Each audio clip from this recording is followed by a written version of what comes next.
እስቲ ያስቡት፣ አንዲት ጥይት በአንድ የ19 ዓመት ወጣት የተተኮሰች። ይህች ጥይት የኦስትሮ ሃንጋሪን አልጋ ወራሽ ገድላለች። ግን ትልቁ ጥያቄ ይሄ አይደለም። እንዴት ነው የአንድ ሰው ድርጊት መላውን ዓለም ለ4 ዓመታት ወደሚቀጥለው አስከፊ እልቂት ሊከተው የቻለው? እናም የዛሬው ዳሰሳችን የሚመልሰው ይህንን ነው ጥያቄው። አንድ ጥይት እንዴት የዓለምን ታሪክ ሊቀይር ቻለ? አንድ የክልል ግጭት እንዴት ተስፋፍቶ ዓለም አቀፍ እልቂት ሊሆን ቻለ? እስቲ እንመርምር። እሺ፣ ነገሩን ለመረዳት ከጦርነቱ በፊት የነበረችውን አውሮፓ መመልከት አለብን።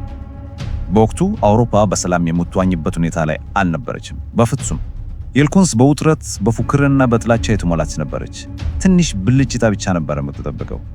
ይህንን ሁኔታ ለመግለጽ የባሩድ መጋዘን የሚለው አገላለጽ ፍቱን ነው። አውሮፓ በውጥረት ልትፈነዳ ደርሳ ነበር። የዚህ ውጥረት ዋነኛ ምክንያት ደግሞ ሀገራቱ የተሳሰሩበት የህብረት ሰንሰለት ነበር። የሚገርመው ነገር እነዚህ ህብረቶች የተፈጠሩት ጦርነትን ለመከላከል ነበር ተብሎ ነው። ሐሳቡ የኃይል ሚዛን መፍጠር ነበር። ግን የሆነው ምንድን ነው? ልክ የዚህ ተቃራኒ ሁለት ትልልቅ ጎራዎች ተፈጥሮ ነበር። እናም እነዚህ ስምምነቶች ጦርነትን ከመከላከል ይልቅ አንድ ትንሽ ግጭት ሲነሳ እሳቱ በፍጥነት በመላው አውሮፓ እንዲዛመት የሚያደርግ መንገድ ሆኑ። የእያንዳንዱ ሀገር የራሱ የሆነ ስጋትና ፍላጎት ነበረው። ጀርመን በፈረንሳይና ሩሲያ መሃል ተከብቤያለሁ የሚል ስጋት አላት። ኦስትሪያ ሃንጋሪ በበኩሏ በውስጧ ባሉ ብሔረሰቦች ምክንያት ልትፈራረስ የደረሰች ያረጀች ግዛት ነበረች።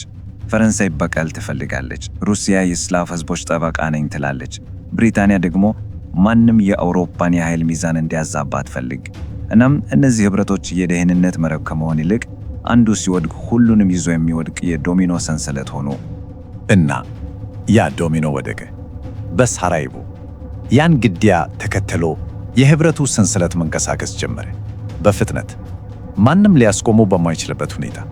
ኦስትሪያ ሃንጋሪ ጣቷን ቀጥታ ወደ ሰርቢያ ከሰረች። ሰበብ ነበር የምትፈልገው። እናም ሰርቢያ በፍጹም ልትቀበለው የማትችለውን ጥያቄ ያቀረበችላት። ሰርቢያ እምቢ ስትል ጨዋታው ተጀመረ። ኦስትሪያ ሃንጋሪ በሰርቢያ ላይ ጦርነት አወጀች።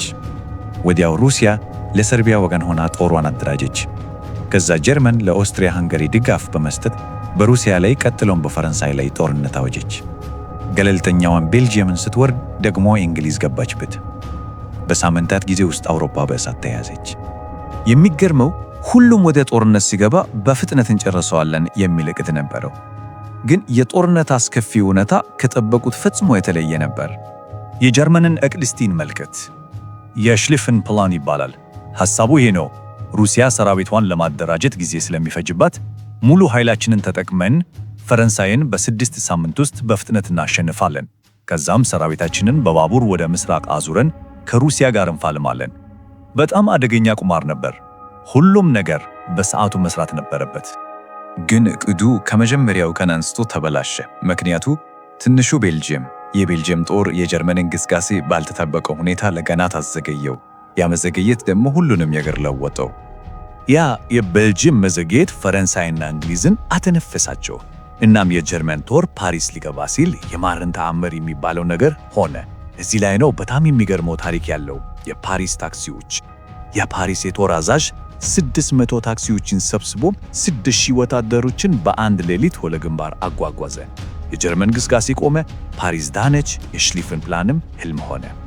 ከዚህ በኋላ ሁለቱም ወገኖች አንዱ ሌላውን ከበው ለማጥቃት ሞከሩ። ይህ ወደ ባህል የተደረገው ሩጫ ይባላል። ውጤቱስ አቻላቻ መውጣት። ከማያባራው የመትረየስ ጥይት ለመትረፍ አንድ መፍትሄ ብቻ ነበር፣ መሬት መቆፈር። እናም አሰቃቂው የቦይ ውጊያ ተጀመረ። እንግዲህ ምዕራቡ ግንባር ላይ ሁኔታው ይህን ሲመስል ጦርነቱ የአውሮፓ ብቻ መሆኑ አቆመ። እሳቱ በመላው ዓለም መሰራጨት ጀመረ። በምስራቅ በኩል ደግሞ ታሪኩ ፈጽሞ የተለየ ነው። እዚህ ላይ የተፈጸመው ስህተት ለማመን የሚከብድ ነው። የሩሲያ ጦር የሬዲዮ መልእክቶቹን ያለምንም ኮድ ነበር የሚያስተላልፈው። ያለ ኮድ። እስቲ ያስቡት፣ ጀርመኖች ሁሉንም እቅዳቸውን ቁጭ ብሎ ነው የሚሰሙት። ውጤቱ በታንበርግ ጦርነት 90,000 የሩሲያ ወታደሮች እጃቸውን ሰጡ። አንድ ሙሉ ሰራዊት ነው በአንድ ጦርነት የጠፋው። በዚህ ላይ የኦስትሮ ሃንጋሪ ጦር በሰርቢያም በሩሲያም ከባድ ሽንፈት ገጠመው። ይህ ማለት ምን ማለት ነው? ጀርመን በጣም ትፈራው የነበረው ነገር ደረሰባት። የሁለት ግንባር ጦርነት። ያ የሽሊፈን ፕላን ሊያስቀረው የነበረው ቅጀት እውን ሆነ። እናም ጦርነቱ የሰፋ ሄደ። የኦቶማን ግዛት ገባ። ጃፓን የራሷን ጥቅም ለማሳደድ ጦርነት አወጀች። በአፍሪካ ቅኝ ግዛቶች ውጊያ ተጀመረ። በተጨማሪም ጀርመን ዩ-ቦት የሚባሉ ሰርጓጅ መርከቦችን መጠቀም ስትጀምር የባህር ላይ ውጊያ ሕግ ሁሉ ተለወጠ። ጦርነቱ በእውነትም የዓለም ሆነ።